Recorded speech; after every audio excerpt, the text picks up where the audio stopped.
Hey there. Today I want to tell you about a really crazy new bylaw that was just passed in Calgary at their city council. The new bylaw passed this March restricts protests around city libraries and city recreation facilities like community and fitness centers. The new bylaw only restricts, though, certain types of protests, namely protests that express objection or disapproval to ideas or actions related to a number of different factors like race, religion, color, gender identity, gender expression, physical disability, mental disability, age, ancestry, place of origin, marital status, source of income, family status, or sexual orientation. So this bylaw prohibits protests of that nature on publicly accessible property within 100 meters of an entrance to a library or rec center. So what this means is that you could have a climate extinction rebellion protest beside a library, but you can't protest if it relates to one of these forbidden topics.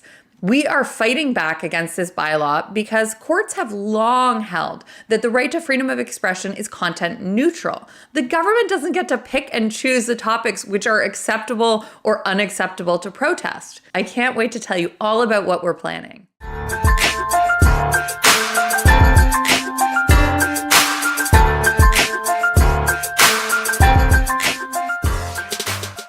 If you're new here, welcome. My name is Christine, and I'm the litigation director for the Canadian Constitution Foundation, a legal charity that fights for fundamental freedoms in Canada. I upload regular videos about our ongoing legal cases and about other interesting developments in constitutional law in Canada. So if that sounds like something you'd be interested in, please hit like and subscribe below. It really helps my videos out a lot. Also, please remember, nothing in my videos is legal advice. If you have your own legal question or problem, consult your own lawyer. So this new bylaw in Calgary was passed on March 14th, and the next day, March 15th, I put out a press release announcing that we were going to be challenging it.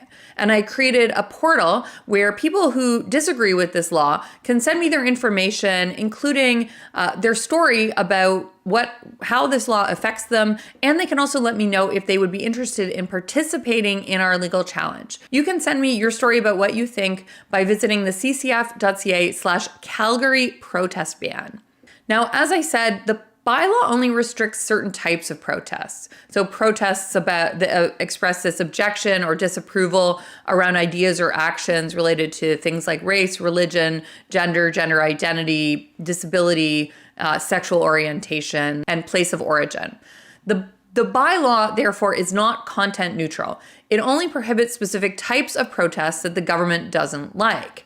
And the courts have been very clear in many, many cases that the right to freedom of expression is content neutral. The content of the expression, no matter how offensive or unpopular or even disturbing it is, that doesn't deprive it of its Section 2B charter protection. It is not for the government to tell Canadians or Calgarians what they may or may not protest. And this bylaw has a $10,000 fine associated with it. It is unconstitutional and it should never have been passed. And that's why we are making plans for a legal challenge. I think that the bylaw is just a really clear example of a short-sighted council pushing, and actually in this case, they rushed through this unconstitutional bylaw because of a current cultural flashpoint. The debate at council makes it very clear that the concern driving the rush to enact this protest ban is because of protests around something called Drag Queen Story Hour. This is a public event for children these types of things are held at libraries around the world, and drag queens come in and read books to children. These events have resulted in quite disruptive protests in Calgary and actually around the world by those who object to drag and view it as an inappropriate art form for children. It's also been interrupted by counter-protesters who want to support the LGBTQ community and support the continuation of these events. Now, this is a current flashpoint. It's really messy, and it's being worked out in public debate between opposing voices. But Calgary's bylaw has silenced that debate, including those counter-protesters, and it has relegated these types of protests and many others to a government-approved corner.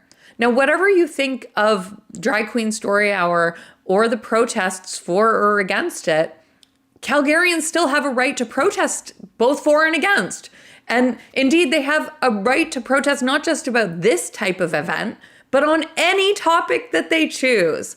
Now, Calgary City Council has also closed its eyes to the potential unforeseen consequences of the bylaw, which is intended to address drag queen story hour protests, but will actually has the potential to silence all kinds of speech that these councillors may themselves agree with. Now, I want to take some time to explain some of these unforeseen consequences.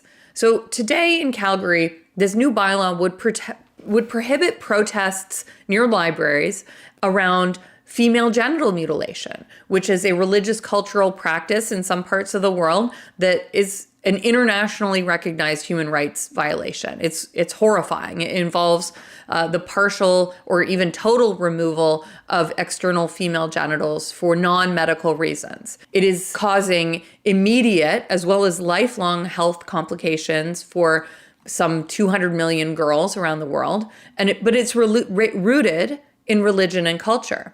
So if an author had written about her experience with female genital mutilation, and there are many authors who have written about this, of surviving this horrible practice, if she wanted to speak at a library, many people might want to go and show their support for her and their opposition to this internationally recognized human rights violation. But if they did, they might actually be subject to a $10,000 fine for expressing disapproval of a religious practice. Now, I think that everyone, including the drafters of this stupid bylaw, would agree that that is an outcome that nobody wants. Now, if this isn't bad enough, the bylaw would also prohibit protests opposing child marriage as a religious practice and protests either for or against the expansion of medically assisted dying, since that touches on both physical and mental disability. It could prohibit protests related to safe injection sites if the protests are near libraries, because safe injection and safer supply initiatives, those are touching on issues of physical and mental disability.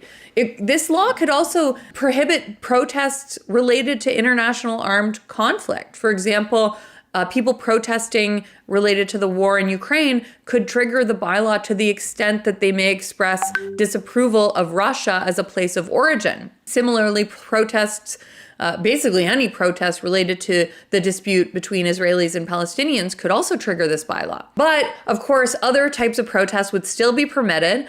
For example, protests about the economy, the environment, or labor issues, those wouldn't trigger the bylaw.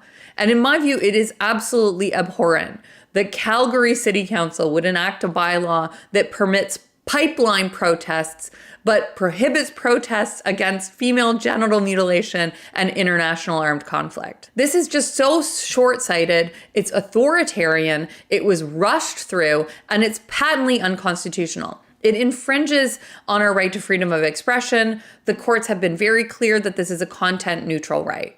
It's not for the government to be doing this and to putting on the sidelines protests that they happen to disagree with. It shows the consequences of governing in a knee-jerk manner, of rushing through a bylaw without thinking of the unexpected impact. And it also shows the consequences of this illiberal thinking that would have the government approve our speech, relegating what they don't like to the fringes, lest we face a massive $10,000 financial penalty. You know, open debate is how we work out our differences as a society. And it's actually how we define the contours of all of our other rights. Freedom of expression is not a right for the powerful. It is a right that most benefits the powerless. And this bylaw is going to silence many voices that we need to hear. That's why it needs to be repealed, or it needs to be fought and struck down, which is exactly what we are fighting for. So head to the ccf.ca/Calgary protest ban to tell me your story about what you think of this bylaw. And of course, you can also support the costs associated with bringing this case by making a tax-deductible charitable donation at the ccf.ca/donate. Okay, that's all for this update. Thanks for watching, and let's keep fighting for freedom in Canada.